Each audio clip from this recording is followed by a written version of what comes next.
Hey, what's up, everyone? It's Tachi back with another Be More moment. And this time, I want to encourage you to consider your recorded video like a live. Let me tell you what I mean by that. Close the doors, walk across the corridor. We got something to show you. Media is our repertoire.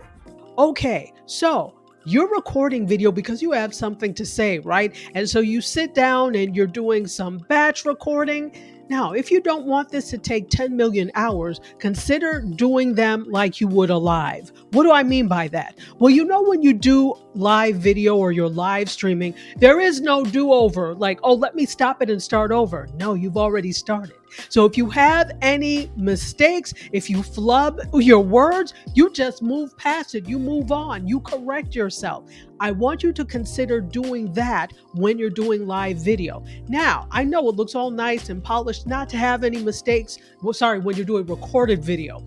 It looks all nice and polished not to have any mistakes like I just made when you are in recorded video, but it takes so much less time if you just plow through it with confidence than if you stop every time you make a mistake. Not only does it take time when you're recording, in the editing process, it takes time because now you have to edit all these pieces together. So one thing I did to not necessarily train myself, but help to train my podcasting partner, who I love dearly, but he had a habit of wanting to stop after any time he made a mistake. And they would be small mistakes, but because he really cared about the product and wanted it to be, quote, perfect, he would ask, can we edit this out? So after a while, especially when you don't have editing help, it can get to be a lot especially for small mistakes. So, I said, I think we just have to plow through it. The audience appreciates that you are human and that you're going to make mistakes. It's okay, unless it's something astronomical where you have to take it out, like a big coughing fit, a sneeze, or sneezing fit, something like that. I think it's okay to leave it in. And you know what?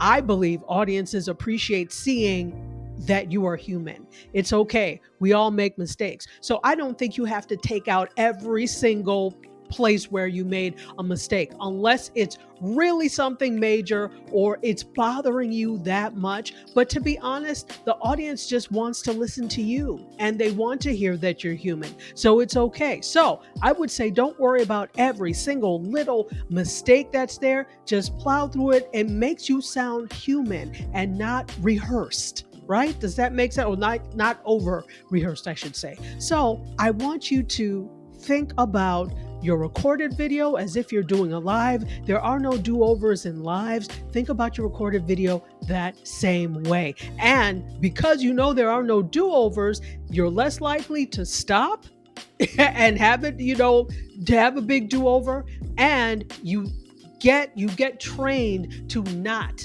needing to do things over and over and over. And that's less editing for you.